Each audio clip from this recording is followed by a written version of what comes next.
guys! Gusto mo ba matutong mag-edit? Or gusto mo pa mas ma-enhance ang skills mo sa pag-edit? Pero, hindi mo alam anong app ang gagamitin mo? Inintroduce ko sa'yo ang CapCut. So, ano nga ba ang CapCut? CapCut is a free editing video app na pwede mong gamitin sa iyong phone or sa iyong laptop. So ngayon, ni-explore natin at iisa-isahin natin ang mga editing tools na makikita at magagamit natin sa pag-edit ng video. So, kung gusto mong malaman or mas matuto pa sa pag-edit, so keep on watching this video. So, ngayon ay i-explore natin ang mga video editing tools na pwede nating magamit sa pag-edit ng video para mas ma-enhance pa natin. So, makikita nyo sa baba, nandito nyo makikita yung mga video editing tools na magagamit ninyo. So, makikita nyo dito ang edit, audio, text, overlay, effects, captions, aspect ratio, filters, adjust, stickers, and background. Isahin natin ito at tuturuan ko kayo kung paano nga ba gamitin ang mga ito. So, unahin natin ang edit. So, dito sa edit, you can manipulate your video clips by cutting out the unwanted video clips. So, dito is ang gagawin mo lang para matanggal mo yung unwanted video clips is pipindutin mo yung split. So, hahanapin mo muna yung end ng una mong sinabi and yung karugtong nung sasabihin mo. So, nakita nyo na nagkaroon tayo ng 1, 2, and 3 segment. So, ang gagawin natin, yung pangalawang segment, yun yung unwanted video clips. So, i-delete na natin siya. And mawawalan na siya doon sa ine-edit natin na video. So, ganun lang ang gagawin nyo sa the rest ng video ninyo para hindi magkaroon ng dead air or hindi magkaroon ng bluff sa video nyo. So, the next one naman is the audio. So, dito sa audio, kung gusto nyong magkaroon ng background music yung video nyo, dito nyo makikita or dito kayo makapag-extract ng audio. So, sa sound is, marami ka nang makikita rito na mga pwede mong magamit na sound. Katulad ng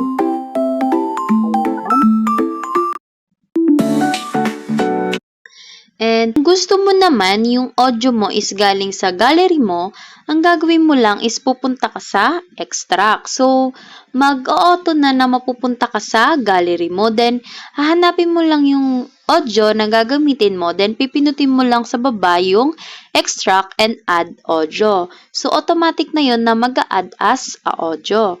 So, the next one is record. So, dito is pwede ka rin mag-record ng mga voice-over sa video mo. So, pag-click mo na itong record is mag-automatic nang magpi-play kasabay sa video mo. One is overlay. So, dito, nag-add siya ng visual elements on the top of your video. So, kunwari, magkakaroon ng design or gusto mo lagyan ng picture yung video mo. So, pupindutin mo lang yung overlay, then add overlay.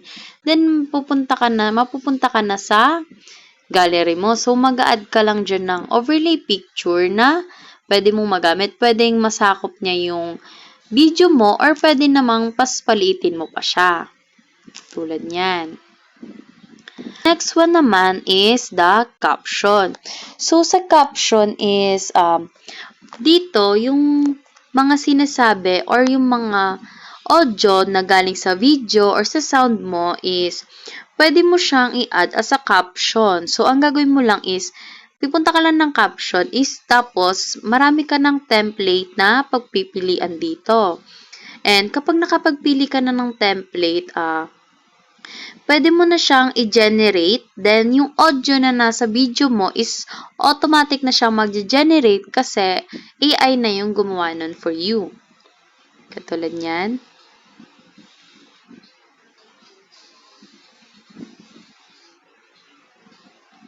Ayan, makikita mo na nandito yung caption ng nasa video natin, yung audio niya. So, dito, kapag hindi naman kasi lagi yung caption is tumutugma siya doon sa audio na nandun sa video mo. So, ang gagawin mo na lang is i-edit mo siya. So, next mong gagawin is pipindutin mo lang yung caption, then makikita mo na yung edit caption. So, dito mo na siya pwedeng i-edit. Ayan. So, kung gusto mo naman burahin yung iba, pipindutin mo lang. Then, nandito na yung delete. Ayan. So, ayun na siya. Nandiyan na yung Hi guys! Welcome to my YouTube channel! ayan. So, the next one is aspect ratio. So, dito is pwede mong maiba yung ratio ng video mo depende sa ginagawa mong video. So, dito, marami kang mapagpipilian na aspect ratio na pwede mong gamitin sa pag-edit. So, kunwari, itong YouTube dito. So, nakita nyo na hindi siya nag-fill out agad doon sa ratio na ginawa natin. So, ang gagawin na lang natin is pipindutin natin yung video clip natin, then, isasakto na lang natin doon sa video na ginagawa natin or in-edit natin. So, ganyan na lang din ang gagawin nyo kapag hindi pa nasakto yung video nyo kasi madali lang naman siyang i-adjust. Ayan. So, the next one is filter. So, dito is nag-a-add siya ng to lighten the mood or nag-a-add siya ng more interesting doon sa video kasi nagkakaroon ng more color or ng filter yung video. Katulad niyan. Ayan, pang dramatic, ganon. Or intense na Dito, marami ka ng pagpipilian na filter na pwede mong magamit. Ayan. So, the next one is adjust. So, yung adjust, nandito naman yung brightness, contrast, saturation, brilliance, sharpen, clarity, HSL, graphs, highlights, shadows, whites, blocks, temp, and others. So, dito is pwede mong i-adjust yung brightness ng ng video clips, yung contrast. Dito mo lang siya matatagpuan sa adjust. So, the next one is stickers.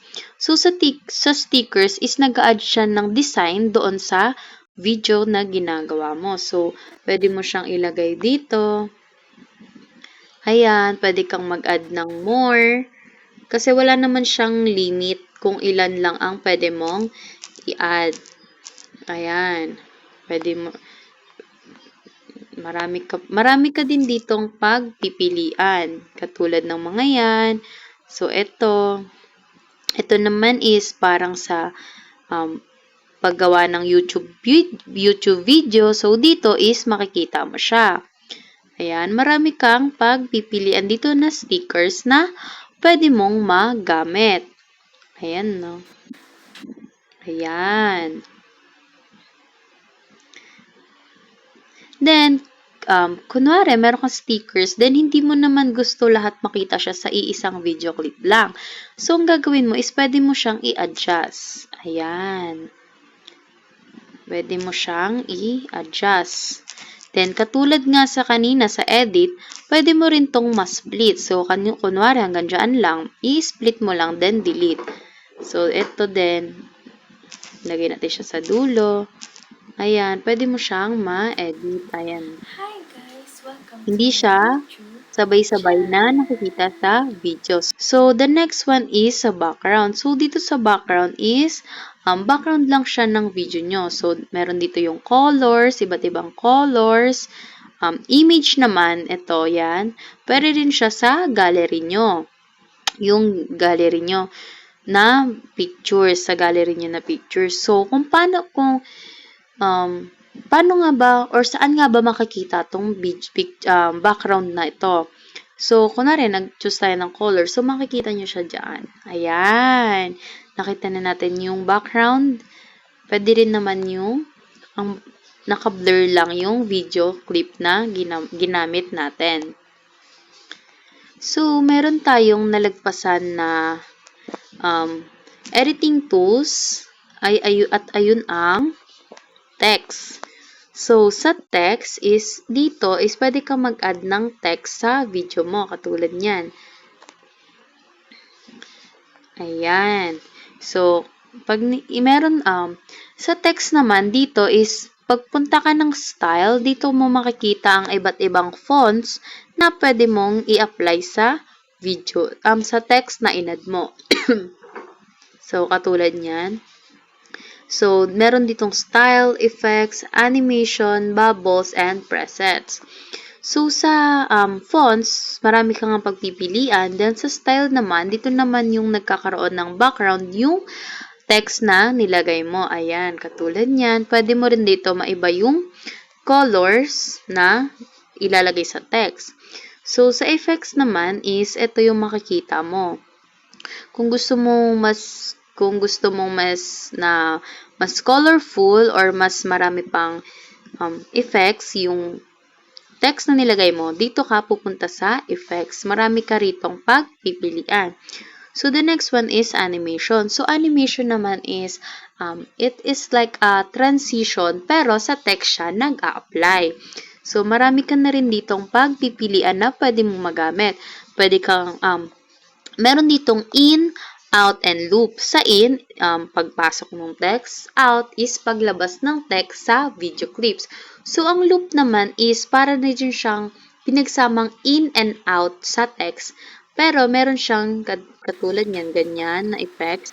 So, dito pwede mo siyang gawing fast or slow. So, depende na lang din yun kung gano'n nyo ba, kung anong klaseng transition or animation ang gusto nyong gamitin sa video nyo. I hope sa tulong ng video na ito ay mas nadagdagan ang inyong kaalaman tungkol sa paggamit ng CapCut bilang editing tools. So, kung meron pa kayong ibang katanungan, leave the comment below.